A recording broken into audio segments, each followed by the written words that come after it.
26 जनवरी का भी फर्क पड़ जाता है आपके क्लास में, बताओ संख्या का। में आपका कोई रोल ही नहीं है। देखो 26 जनवरी के दिन तो ज़्यादा पढ़ना चाहिए। कल हमने ये देखा था समीकरण, और समीकरण एक एक चर वाला एक घात वाला समीकरण रेखिक समीकरण कहलाया था। क्या कहलाया था? रेखिक। मतलब उसे अपन ax प्लस बी बराबर क्या लिखा हमने? 0। अगर ये है रेखिक समीकरण अपना, लीनियर इक्वेशन, रेखिक समीकरण, उसके बाद में अगर अधिकतम, इसमें एक चर वाले समीकरण लिख रहे हैं अपन। ये कितने चर वाले? एक चर। एक चर का मतलब जिसका मान चेंज होता रहे। तो चर कितना, जिसका मान चेंज होता रहे उसे क्या बोलेंगे? चर बोलेंगे अपन। ठीक है, अलग अलग चेंज होके मान जो आएगा वो, ये फिक्स रहेंगे अपने पास अचर। अचर यानी चेंज नहीं होंगे। ठीक है, ऐसा नाम दे दिया। नाम थोड़ा टफ लगता है हमें, लेकिन नॉर्मली आप समझ सकते हैं इसे कि ये एक अक्स आ रहा है इसमें, केवल क्लियर एक ही मान आ रहा है। जो अगर a x square plus b x plus c बराबर 0, इसमें अधिकतम घात कितनी है? 2। चर की अधिकतम घात, और चर कितना है इसमें? 1। अक्स की तो बात हो रही है, एक्स की पावर यहाँ भी एक्स ही है अपने पास, तो ये द्विघात समीकरण है। द्विघात समीकरण, ये इंपॉर्टेंट हो जाता है, इसको अपन डीपली पढ़ेंगे, इससे क्वेश्चन जरूर आएगा आपके। और इससे ज्यादा घातों वाले जितने भी समीकरण होंगे उसे बहुपद बोल देंगे। क्या बोल देंगे? बहुपद, पोलिनोमियल। फिर मैंने दूसरी चीज ये बोली कि इसमें अक्स को चर बोलेंगे, और अक्स का जितना भी मान होगा उसको मान को ही क्या बोलते हैं? हल। हल को इंग्लिश में सॉल्यूशन बोलेंगे। क्या बोलेंगे? सॉल्यूशन। कि कितने सॉल्यूशन होंगे, कितने हल होंगे, याद रखना हमेशा, कितने सॉल्यूशन होंगे ये हल। और हल को ही मान बोलते हैं, हल को ही क्या बोलते हैं? मान। तो मैंने ये भी बताया था कल आपको कि अक्स की घात 1 है तो उस समीकरण का मान केवल क्या निकलेगा? 1 निकलेगा। अगर घात 2 है तो 2, 3 है तो 3। जितनी घातें होंगी उतना ही चर की, अर्थात चर की जितनी घात होगी उतने ही उस समीकरण के मान या हल होंगे। मान या हल होंगे। इसके अलावा कोई जरूरी नहीं है एक चर वाला समीकरण हो, दो चरों वाला भी रेखिक समीकरण हो सकता है। कितने चरों वाला? दो चरों वाला, क्योंकि अभी एक ही चीज ऐसी दे रखी है जो चेंज हो, तो दो चरों वाला भी समीकरण हो सकता है। तो दो चरों वाला रेखिक समीकरण, दो चरों वाला रेखिक समीकरण मतलब दो चीजें डालनी पड़ेंगी एक्स जैसी। तो इसका मतलब ए के साथ एक्स को डाल देता हूं, और प्लस में बी के साथ वाई को डाल देता हूं। तो ए एक्स प्लस बी वाई, और एक ऐसा मान डालते हैं जिसके साथ चर नहीं हो। बोलो क्लियर? हर समीकरण में देख लिया करो, चाहिए इसमें भी नहीं है, इसमें भी नहीं है, इसमें भी। तो ए और बी ले लिया, तो तीसरा मान बिना चर के ले लो, क्या? सी, और बराबर क्या डाल दें? 0। ये कैसा समीकरण बन गया? दो चरों वाला समीकरण। दो चरों वाला मतलब दो मान ऐसे हो गए जिनका मान चेंज हो सकता है, एक्स का मान भी और वाई का मान भी। अगर दो चरों वाली एक समीकरण लेनी हो तो ये ले लो। अगर दो लेनी है तो एक को a1x b1y c1 ले लो, दूसरे को a2x b2y c2 ले लो। बोलो क्लियर है क्या? दोनों मान इस प्रकार से आपको ध्यान रखने हैं। अगर दो समीकरण हैं तो a1x plus b1y plus c1 बराबर 0, मतलब पहली समीकरण में a1 b1 c1 मान लिया, और दूसरी समीकरण में क्या मान लेंगे? a2x plus b2y plus c2। चलो, ये दो समीकरण बन गई हमारी दो चरों वाली। कितने चरों वाली? दो चरों वाली। नोट कर दो, दो चरों वाली समीकरण कल नहीं लिखवाई थी मैंने, ये लिख दो। दो चरों वाली कोई समीकरण हो तो क्या करें?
कोई जरूरी नहीं है दो चर वाली समीकरण है इसमें ये पूरा ही मान दे, किसी एक का मान ना दे तो उसको ना नहीं लिखेंगे। जैसे मान लो कल को ऐसा लिख दे कि 2x प्लस 3y बराबर 0। का मतलब मेरे पास किसका मान दे दिया, ए का, और किसका दे दिया, बी का। भाई एक्स के पास किसका मान होगा, ए का, वाई के पास किसका मान होगा, बी का, और अकेला मान किसका होगा, सी का। तो मैंने लिख दिया। कई बार बहुत सारी समीकरण होती, ऐसी बहुत सारी समीकरण होती हैं जिसमें होता है 2x + 3y = 0, बन सकती है ऐसी समीकरण। तो हमें ये पहचानना पड़ेगा कि यहाँ अक्स के पास ए का मान दे रखा है, बी का मान दे रखा है, किसका नहीं दे रखा, सी का, सी का मान नहीं दे रखा। बोलो क्लियर। तो जो दिया है उसी से यूज करेंगे अपन, जो यूज करना होगा वो सोल्व कर लेंगे। बोलो क्लियर।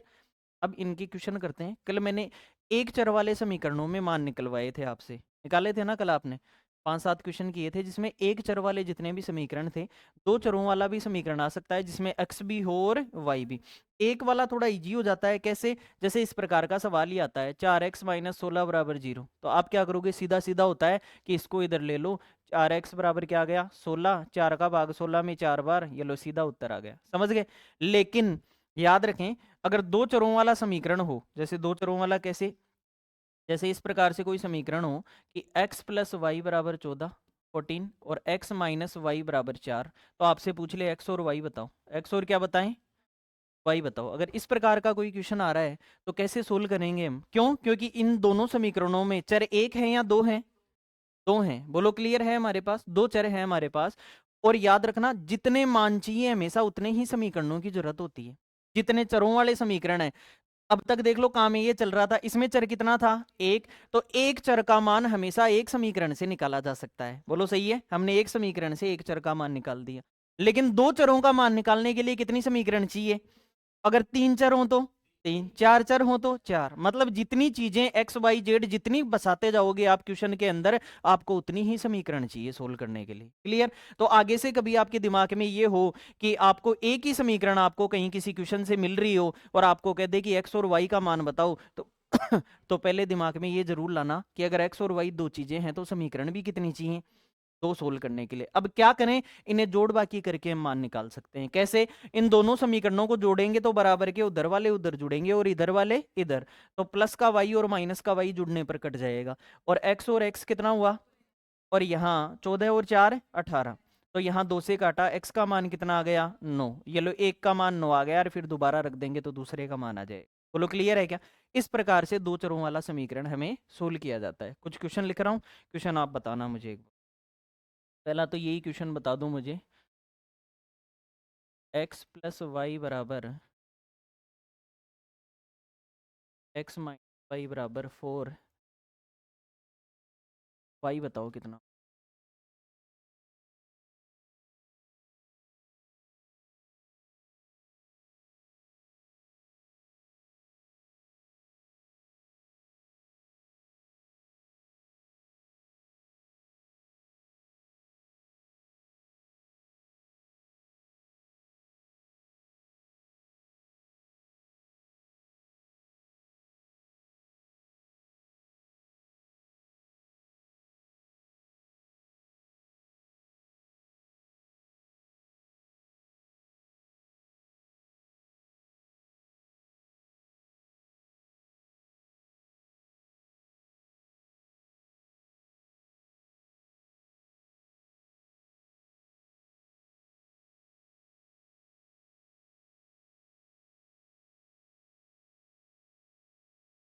क्या करेंगे, दोनों समीकरणों में हमने एक को लिख दिया x + y बराबर कितना 14 और x - y बराबर 4।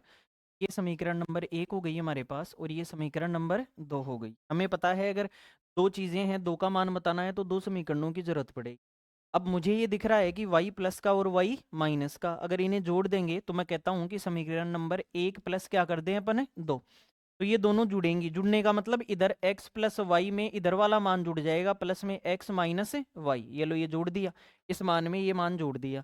अपन सीधा काट देते हैं, लेकिन ये y से क्या कट जाता है बताओ, y, और 14 और 4 कितना हो गया 18, तो यहाँ से x और x कितना हुआ 2x, और बराबर कितना आ गया 18, तो 2 से 18 कटा कितनी बार 9 बार, तो x का मान 9 आ गया। अब आपसे x पूछा था या y, तो इस मान को उठा के किसी भी समीकरण में लिख दो, या फिर नॉर्मली एग्जाम में ये देखा करो कि x और y को जोड़ने पर 14 आता है, इसमें से x कितना है तो 9 में से क्या जोड़ा जाए कि 14 आ जाए, 5 जोड़ा जाए। क्लियर, सीधा आंसर बता दो, या फिर इस समीकरण में सीधा एक नंबर में रख दिया करो यहाँ। तो x प्लस वाई मतलब 9 प्लस वाई बराबर 14। तो y का मान क्या आ गया, 14 माइनस 9, तो y का मान आ गया कितना, 5। ये हमारा फाइनल आंसर होगा, नोट कर दो।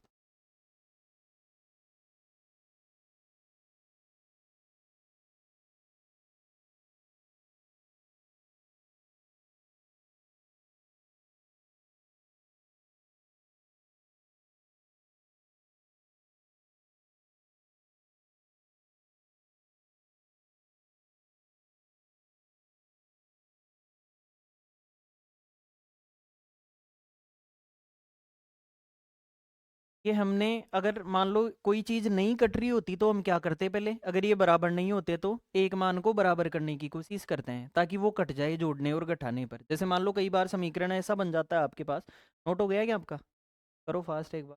अगर समीकरण ऐसा आ जाए कल को x प्लस 5y बराबर 7, और ऐसा समीकरण आ जाए कि 2x प्लस 7y बराबर 15।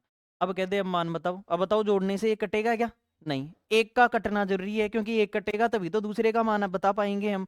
तो एक चीज कब कटे, जब बराबर हो जाए दोनों समीकरणों में, और बराबर हो तो ऐसा कर लेते हैं, ये 2 है तो इस पूरे ही समीकरण को किससे गुणा कर लेते हैं, 2 से। क्यों किया हमने, क्योंकि ये 2x है तो ये भी क्या बन जाए 2x, और फिर घटा देंगे तो ये कट जाएगा और y का मान आ जाएगा। तो कभी भी किसी एक मान को दो गुना नहीं कर सकते हम। जैसे अनुपातों को गुणा करने पर सारे अनुपात गुणा होते हैं, ऐसे ही इस समीकरण को गुणा करने पर सारा मान दो गुना होगा। जब पूरा मान दो गुना होगा तो ये तो कितना हो गया 2x, प्लस में 5 दूनी 10y, और बराबर वाला 7 दूनी 14। अब इन दोनों समीकरणों को घटा देते हैं, तो घटाते हैं तो प्लस वाला क्या हो जाएगा बताओ, माइनस। अब 2x से क्या कट गया 2x, 7y में से 10y गया तो माइनस का कितना y आया 3y, और 15 में से 14 गया तो कितना आया, एक आ गया अपने पास। तो y का मान कितना आ गया, माइनस का 1/3, मतलब माइनस को इधर भेज दिया, ठीक है, तो माइनस का 1/3। ऐसे हमें करना पड़ेगा, मतलब दो चरों वाले कोई भी समीकरण को सोल्व करते हो तो उनमें से एक चर कटना बहुत जरूरी होता है। जैसे पिछले सवाल में तो एक पहले से ही प्लस में आ रहा था और एक माइनस में, बराबर था इसलिए हमने काट दिया सीधा ही। अगर नहीं कट रहा हो तो हमें क्या करना है, सोचना है कि कौन सा आसानी से बराबर हो सकता है। बराबर तो कल को मैं ये भी कर सकता था कि इसको 35 बना लेता 5 गुना करके, और इस पूरे इसको 7 गुना करके 35 बना लेता, लेकिन उसमें मुझे दोनों समीकरणों को गुणा करना पड़ता, समझ गए। तो मुझे सीधा सीधा ये दिख रहा है कि ये 2 है और इससे 2 बन सकता है, तो इसी समीकरण को 2 से गुणा कर देता हूं, समझ गए। तो आप कहीं से भी इजी वे में कैसे क्वेश्चन सोल्व हो पहले वो काम करना है। करके देखते हैं एक बार, नेक्स्ट क्वेश्चन आप बताना मुझे। हल बताने हैं आपको क्वेश्चन में, ठीक है, हल बताना है आपको, हल का मतलब एक्स और वाई का मान बताना है, ठीक है, हल बताना है।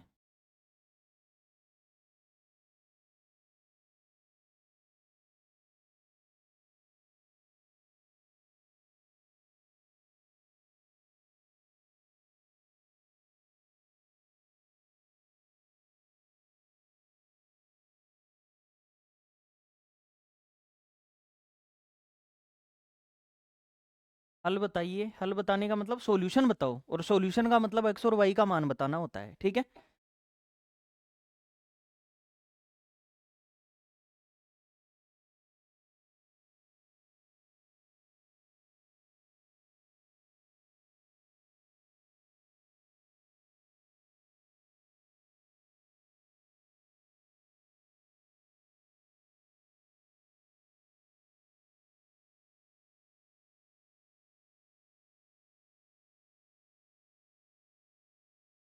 बैग में डाल लो कहीं।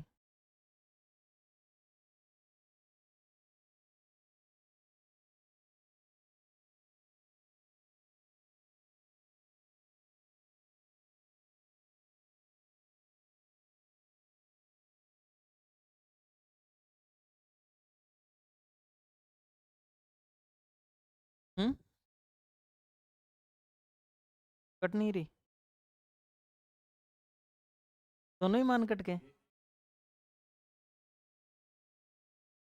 कौन से भाई,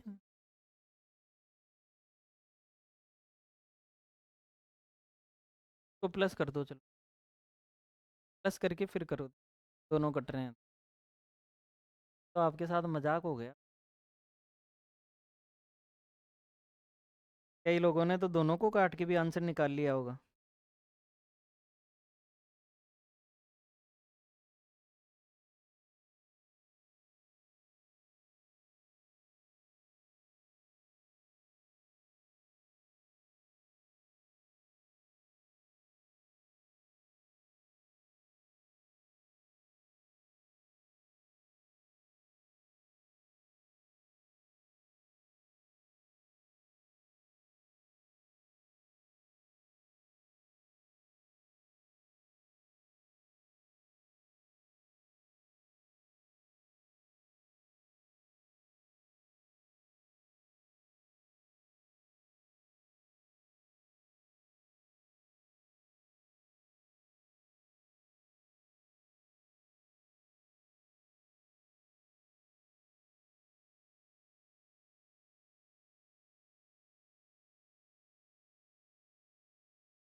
देखो इस 3 को इधर ले आते हैं तो x माइनस 3y बराबर 3 हो गया क्या? x माइनस 3y बराबर क्या हो गया? 3। उधर माइनस का था, इधर आके किसका हो गया? प्लस का। लिख सकते हो, कोई दिक्कत नहीं। इस 2 को भी इधर ले आते हैं तो 3x प्लस 9y और बराबर में 2 हो गया। ये 2 समीकरण बन गई हमारे पास, ठीक है? 2 समीकरण है हमारे पास। अब इनको सोल्व करने का सोचते हैं। ना तो ये y बराबर है ना x बराबर है, लेकिन बराबर कर सकते हैं अपन। क्यों? क्योंकि ये 3x है तो इसको 3 गुना कर देंगे। इस समीकरण को किससे गुणा करेंगे? 3 गुना करेंगे तो x ही 3 गुना होगा, या पूरा समीकरण? पूरा समीकरण 3 गुना होगा, ठीक है? तो पूरा समीकरण यदि 3 गुना हो रहा है तो 3x माइनस में 3 तियां 9y और बराबर में 3 गुना 3 कितना? 9। नीचे वाला समीकरण ऐसे कैसे रहने दो, 3x प्लस 9y और बराबर में कितना? 2। इन दोनों समीकरणों में अगर मुझे कुछ काटना है तो इन दोनों समीकरणों को जोड़ देता हूँ अभी। घटाने की जरूरत नहीं है। क्यों? क्योंकि जोड़ने से 9y से क्या कट गया बताओ? 9y कट गया। कट गया क्या सीधा? तो 9y से 9y कट गया आपका, तो 3x और 3x कितना हुआ? 6x बराबर 9 और 2 11। तो x का मान 11 बटे कितना आ गया? 6। अब किसी भी समीकरण में रख दो आप 11 बटे 6। जैसे इस दूसरे समीकरण में हम x का मान 11 बटे 6 रख देंगे तो 3 गुणा 11 बटे 6। बोलो सही है क्या? x का मान क्या है? 11 बटे 6। तो 3 गुणा 11 बटे 6 प्लस में 9y और बराबर में कितना? 2। अब 11 तियां 33 बटे 6 को इधर लाके 2 में से घटा दो तो 9y बराबर कितना आ गया? 2 माइनस 33 बटे 6। अब इसका लघुत्तम ले लो। लघुत्तम लेंगे तो बताओ 6 दूनी 12, माइनस में आएगा क्या यहाँ से? तो 9y बराबर आ गया आपका 12 माइनस 33 और बटे में कितना? 6। इस 9 को नीचे ले आओ यहाँ पे। क्लियर? तो 9 को नीचे ले आएंगे तो 9 छिके कितना हुआ? 54। तो y बराबर आ जाएगा आपके पास 12 गया तो माइनस का 21 बटे 54। क्या आंसर आ जाएगा? माइनस का 21 बटे 54। 3 से कट रहा है अभी, ये कट रहा है क्या? अरे कितना आ रहा है? 3 से कट रहा है ना, तो 7। 3 से कट रहा है तो ये 7 और ये 18 तिया 54। तो वाई का मान सीधा आ गया माइनस का 7 बटे कितना? 18। ये आंसर आएगा। दोबारा समझो एक बार सवाल को, दोबारा समझो। ये समीकरण था एक तो, और ये समीकरण है। ये कैसा समीकरण है? द्विघात है या रेखिक समीकरण? रेखिक समीकरण। कैसा? रेखिक समीकरण। कितने चरों वाला? 2 चरों वाला है। ये सिंगल नहीं है, इसमें 2 चर हैं, x भी हैं और y भी हैं। इनको सोल्व करने का तरीका यही है कि दोनों को लिखो ऊपर नीचे और देखो कि कोई एक चीज कट रही होगी। नहीं कटे तो जोड़ बाकी गुणा भाग करके काटो, एक चीज को बराबर करो। तो जब मैंने ये देखा कि इसमें 3x आ रहा है, या तो इसको 3 गुना करने पर ये मान तो 3 गुना कर लिया, ये भी 3x बन गया। तो 3 गुना x क्या हो गया? 3x। 3 तियां 9y और 3 गुना 3 9। नीचे वाली समीकरण ऐसे की ऐसे लिख दी। अब मैंने देख लिया कि इसमें एक में मान प्लस में आ रहा है और एक में माइनस में। अगर दोनों में ही प्लस में सेम आ रहा हो, जैसे ये सेम आ रहा हो, मुझे x को काटना होता तो घटाते हैं। दोनों में पहले से कट रहा हो तो जोड़ते हैं। हमेशा जोड़ने पर एक प्लस में आ जाता है और एक माइनस में, तो कट जाता है। तो मुझे पता है एक प्लस में और एक माइनस में, तो घटाऊं या जोड़ूं?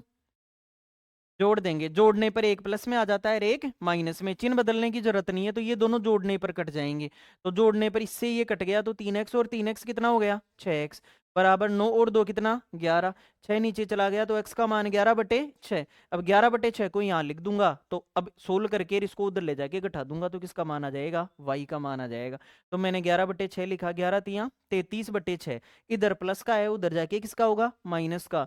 तो 2 माइनस 33 बटे 6। फिर मैंने कहा 9 को भी नीचे ले जाऊं तो 9 छिके 54 और 3 से काट दिया माइनस 7 बटे 18। आंसर आ गया। ठीक है, नोट कर दो।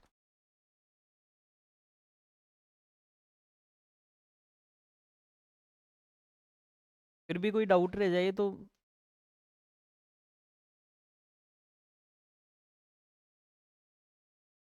ऐसे कर लो सोल्व।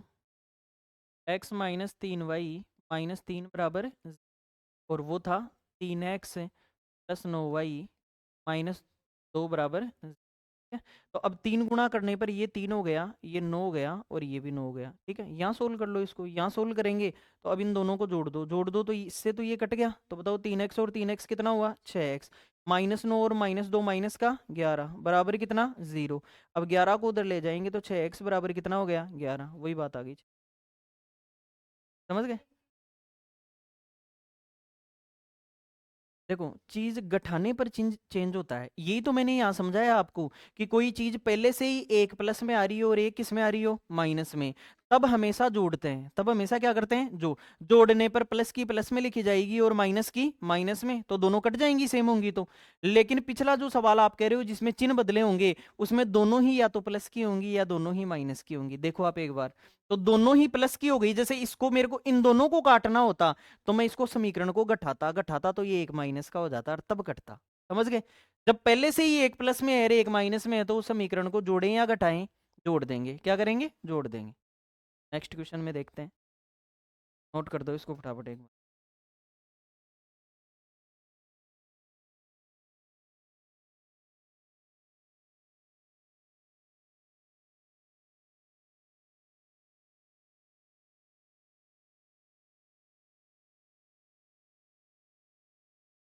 हाँ, किसी में भी रख सकते हैं, इस पहले वाले में यहाँ रख दो चाहे।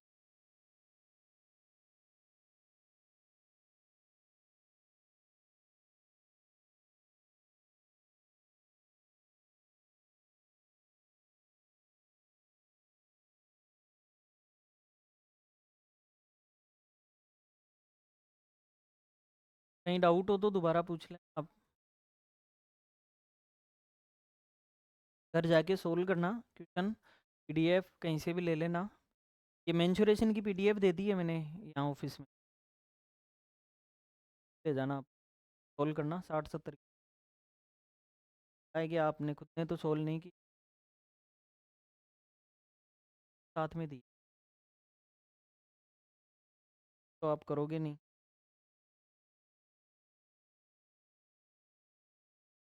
नेक्स्ट क्वेश्चन है, 2x + y = 5 दे रखा है ना आपका। 2x + y = 5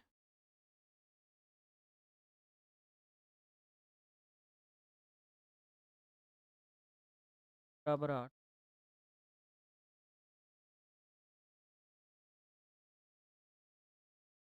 and the solution.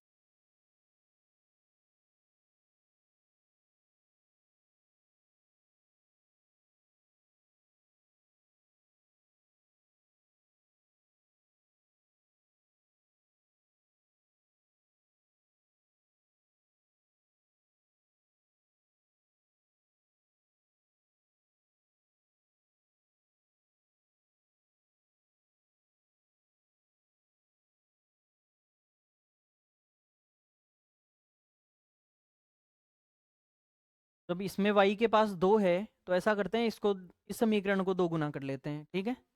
अब बताओ, इसमें भी प्लस का 2y और इसमें भी प्लस का 2y, तो जोड़ें या घटाएं? ठीक है, सेम चिन्ह हो तो घटा देंगे और चिन्ह अलग अलग हो तो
दोनों कट रहे हैं क्या? नीचे वाले में क्या सेम है?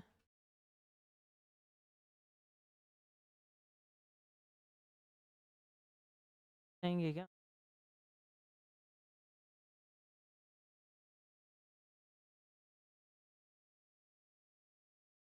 स्टार्ट कर दें।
करें ठीक है क्या आप लोगों ने?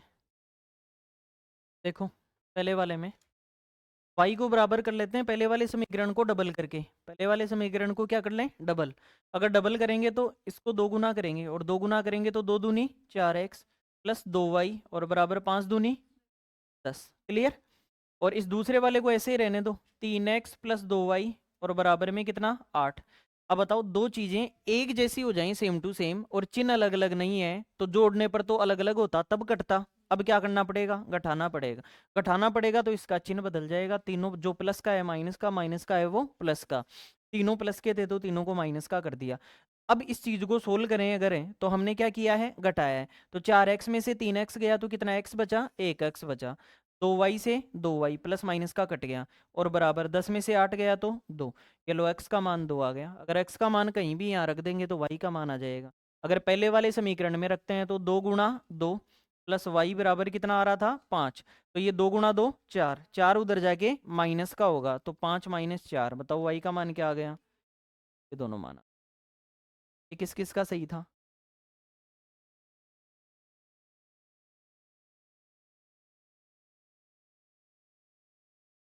आप थोड़ा सीखो इसको, जल्दी सीखो। हम इसमें ज़्यादा टाइम देते नहीं है स्टूडेंट को। ये सीखना आपका बचपन का काम था, 10th क्लास का। अब आपने वहाँ सीखा नहीं, यहाँ थोड़ी हमें टाइम देना पड़ रहा है। ठीक है, ऐसे ही दूसरे सवाल में करेंगे हम। 8x माइनस 5y बराबर 50 है क्या? 8x माइनस 5y बराबर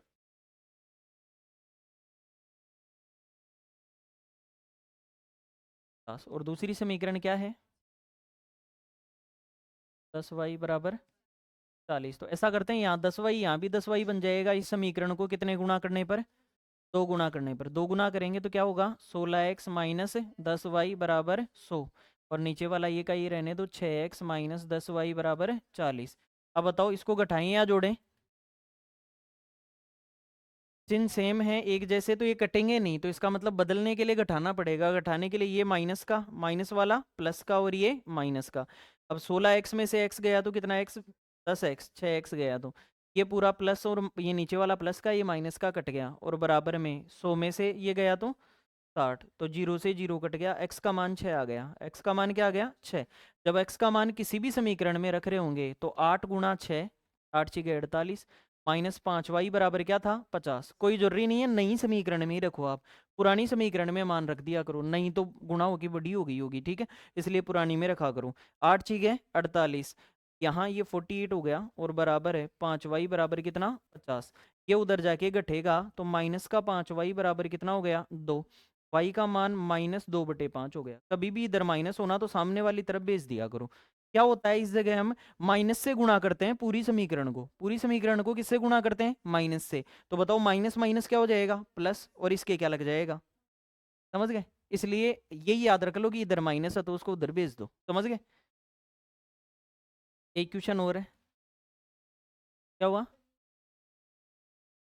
गलत हो गया क्या? छह वाले में अलग आ रहा है क्या आंसर? फिर बस चेक करके ही दिखाना है क्या?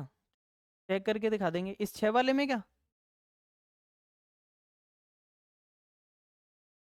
आपकी कैलकुलेशन में हो गई होगी मिस्टेक? आपने सोचा आंसर अलग। मैथ में कभी भी आंसर अलग कैसे आ सकता है? हमारी गलती के कारण आ सकता है, कहीं हमने गलती कर दी हो तो। अब आ गया। देखो, हमेशा चर को माइनस में नहीं रखते। क्यों? आपको माइनस वाई का मान बताना था या प्लस वाई का? प्लस वाई का बताना था भाई। एक्स और वाई का मान बताओ, ऐसे थोड़ी कहेगा माइनस वाई का मान बताओ। तो जब कभी भी ऐसा होता है तो इस माइनस को उधर लगा देते हैं, उधर वाली तरफ भेज देते हैं।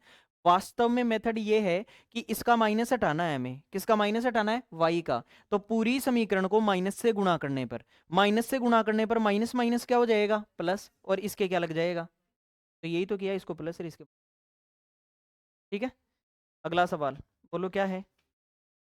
हम्म हम्म हम्म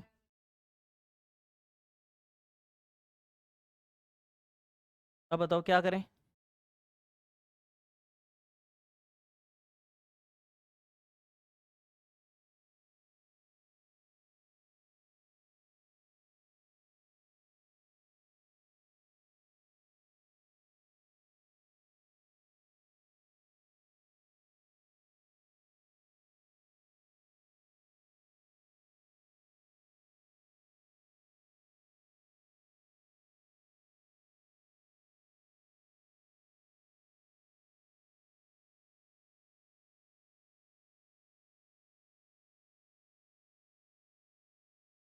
सही है क्या? तो यहाँ से अपन कर सकते हैं कि 3x प्लस 4y बराबर में 10, और इस समीकरण को डबल कर दिया तो 4x प्लस 4y और बराबर है 4। तो सोल्व कर लें, दोनों सेम है तो चिन्ह बदल दो, माइनस माइनस माइनस, ठीक है। किसमें? हम्म। जो प्लस का होता है वो माइनस में हो जाता है, जो माइनस का होता है वो प्लस में, चिन्ह बदल जाता है उसका। मैं ये कह रहा हूँ कि अगर यहाँ प्लस है, ये किसका है? प्लस का, तो किसका होगा? माइनस। अगर यहाँ माइनस होता तो किसका हो जाता? प्लस का। तो उसमें दो ऐसे होंगे जो प्लस में होंगे, उनको तो मैंने माइनस में कर दिया, और एक किसमें? माइनस में होगा, उसको किसमें रख दिया? प्लस में। आप चेक करो एक बार, मतलब चिन्ह बदलने का मतलब ये होता है कि माइनस का कोई मान है वो किसमें हो जाएगा? प्लस में। तो उसमें, इसमें तीनों प्लस में है तो तीनों माइनस के हो गए, उसमें जो जहां आप देख रहे हो वहां दो ही प्लस के होंगे तो दो माइनस हो गए। समझ गए? इस प्रकार से हमें बदलना है। तो यहाँ से ये कट गया, दोनों ये दोनों कट गए, तो 4x में से 3x में से 4x गया तो माइनस का क्या आ गया बताओ? x। और 10 में से 4 गया तो 6। अब देखो यहाँ फिर से वही दिक्कत आएगी, माइनस, तो पूरी समीकरण को माइनस से गुणा कर रहे हैं, पूरी समीकरण को किससे? माइनस से। तो ये माइनस वाला तो प्लस में हो जाएगा, और ये 6 प्लस वाला किसमें हो जाएगा? माइनस में। x का मान माइनस से आ गया, उठा के रख दो किसी भी समीकरण में, उनमें रख दो, इधर रख दो। y का क्या आ रहा है? चलो रख देना, चेक कर लेना।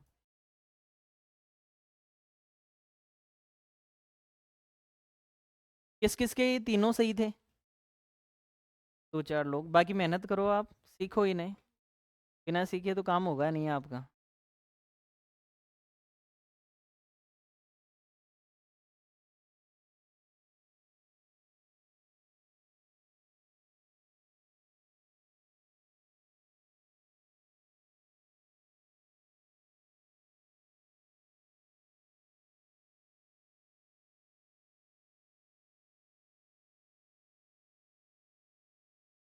अब हम क्वाड्रेटिक इक्वेशन को अलग से पढ़ेंगे।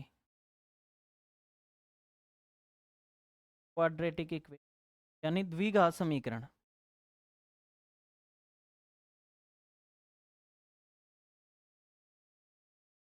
अब तक हमने एक घात वाली समीकरण पढ़ी जिसे रेखिक बोलते हैं। कैसी समीकरण? रेखिक समीकरण। उसके अंदर भी हमने एक चर वाले प्रश्न भी कर लिए और दो चरों वाले प्रश्न भी कर लिए।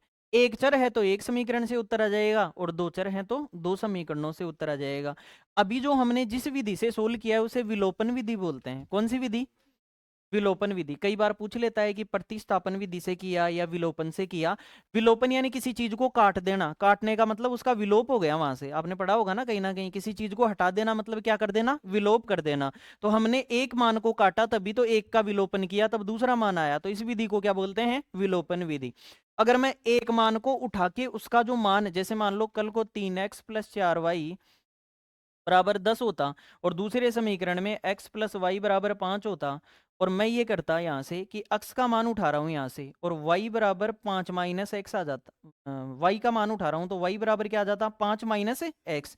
तो y को मैं 5 माइनस एक्स लिख सकता हूँ, y को क्या लिख सकता हूँ? 5 माइनस एक्स। और इस मान को अगर मैं यहाँ रखता तो मैं लिखता कि 3x प्लस में 4 गुणा y को क्या लिख सकता हूँ बताओ? 5 माइनस एक्स, 5 माइनस एक्स और बराबर में 10 आता। और फिर इसको अगर मैं सोल्व करता, एक्स ही बच गया ना अभी समीकरण में, क्या बच गया? एक्स। इस विधि को प्रतिस्थापन विधि कहते हैं। कौन सी विधि? प्रतिस्थापन, यानी एक के मान की जगह दूसरे को स्थापित करना। क्लियर है? मतलब दोनों तरीकों से हम सवाल का उत्तर वही दे पाएंगे, आंसर वही आएगा, आंसर गलत नहीं आएगा, याद रखना। मान तो एक्स और वाई का ही तो आ रहा है, यहां अगर मैंने वाई का, तो हमारे पास दो विधि हमने देखी कि अगर काट के करने वाली विधि है तो वो विलोपन विधि कहलाएगी, और अगर एक का मान उठा के सामने और दूसरे की जगह समीकरण में रखते हैं तो उसे प्रतिस्थापन विधि कहते हैं। कौन सी विधि? प्रतिस्थापन विधि। ठीक है, क्वाड्रेटिक इक्वेशन देख लेते हैं एक बार।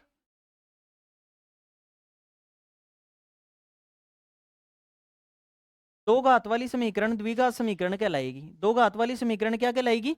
द्विघात समीकरण कहलाएगी। अर्थात इसकी घात अगर दो है तो इसके मान भी कितने होंगे? घात अगर दो है तो मान भी कितने होंगे? दो। और मान को ही हल बोलते हैं। क्या बोलते हैं?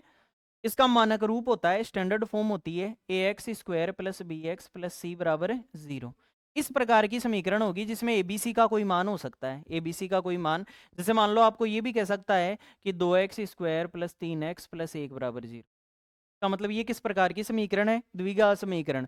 अगर आपसे पूछे कि ए का मान बताओ तो एक्स स्क्वायर के पास किसका मान होता है? ए का। एक्स के पास और अकेला मान, तो बताओ ए का मान कितना 2, बी का मान और सी का मान किनके साथ देखना है, क्योंकि यहाँ प्लस लगा हुआ है। यहाँ माइनस होता तो -1 मानते, माइनस होता तो क्या मानते, -1 मानते। क्लियर है। यहाँ भी चिन्ह के साथ ही देखना है, -3 होता तो -3 मानते। अक्स के पास जो भी लिखा हुआ है वो मान हमें मानना है।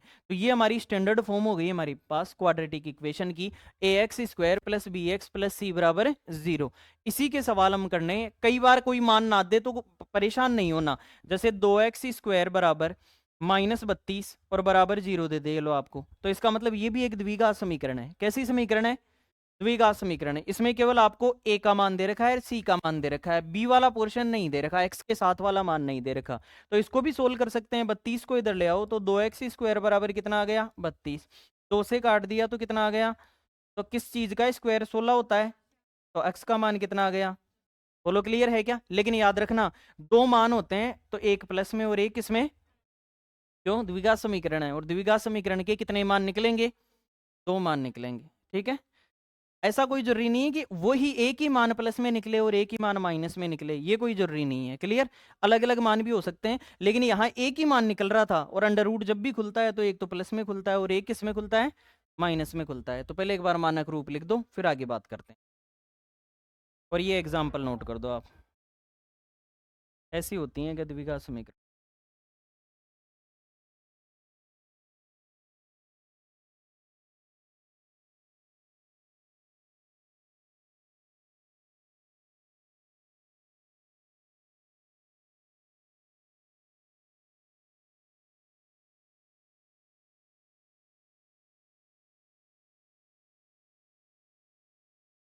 हाँ एग्जाम्पल लिख दो ना, द्विघात समीकरण के एग्जाम्पल हो गए, उदाहरण हो गए।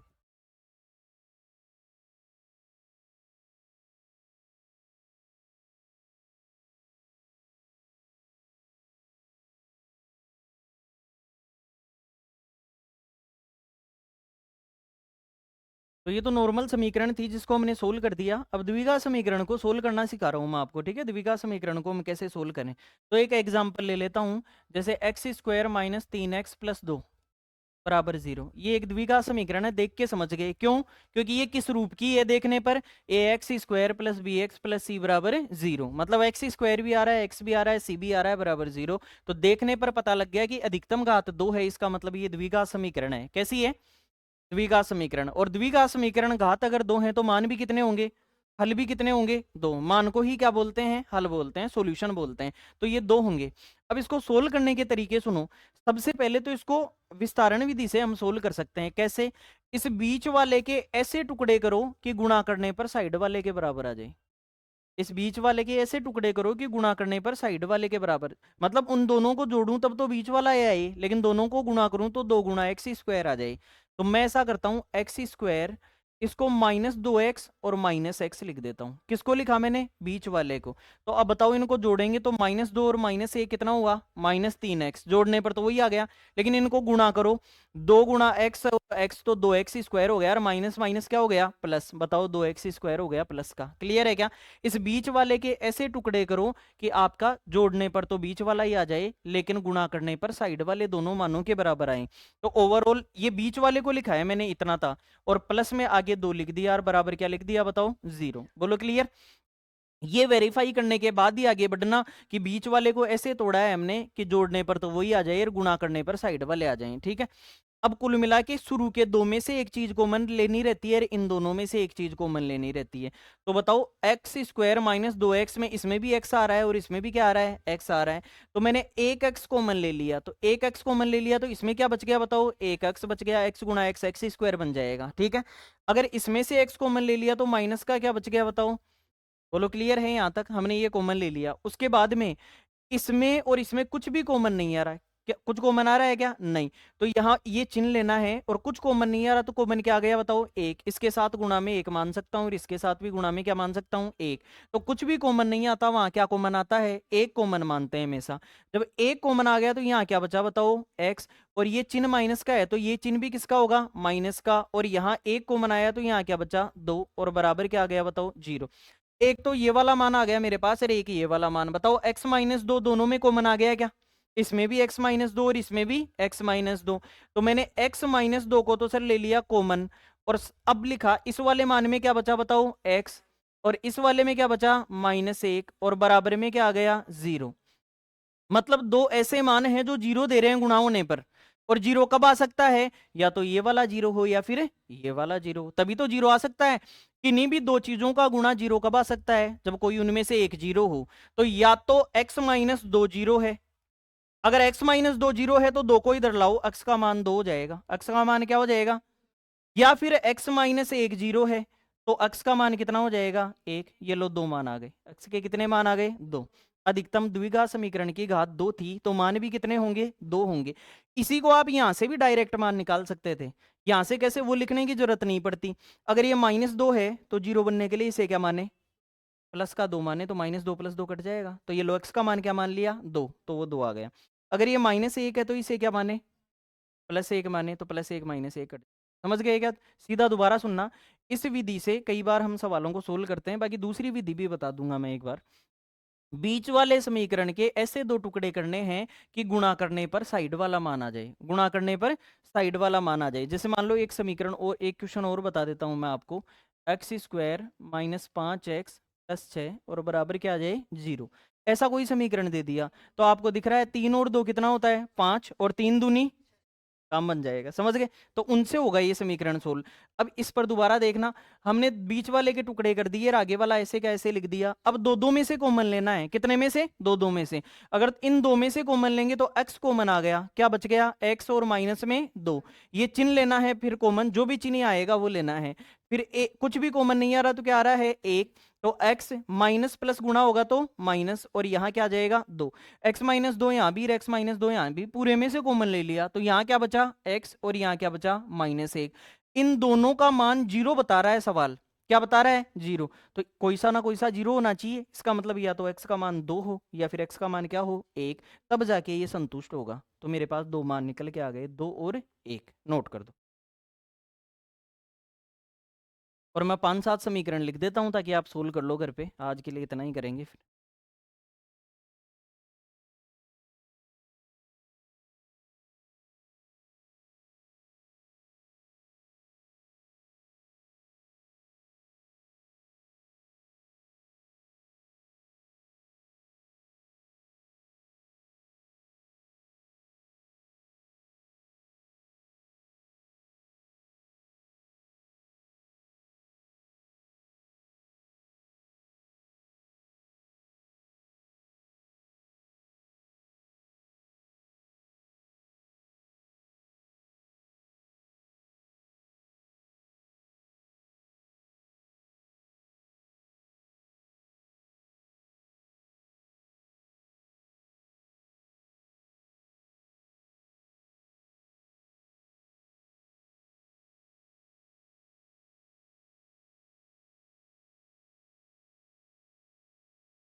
में 7 और 3 ले लेंगे, माइनस का 7 और प्लस का 3, तो -7 और +3 लेंगे।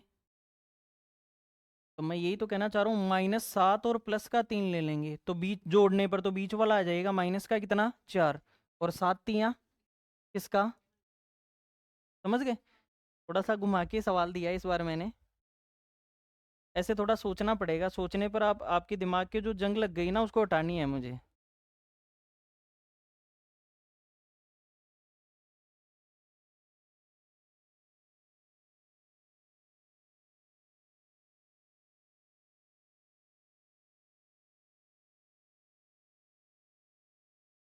ठीक है, इसमें बताना इसमें क्या करें।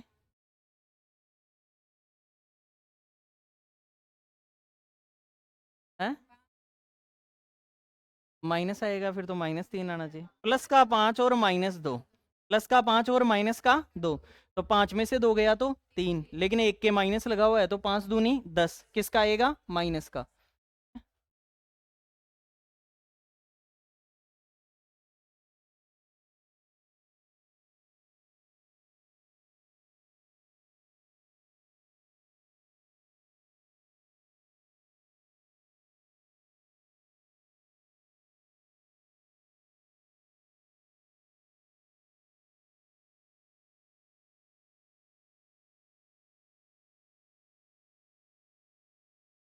क्या ये बहुत है, इतने सफिशिएंट।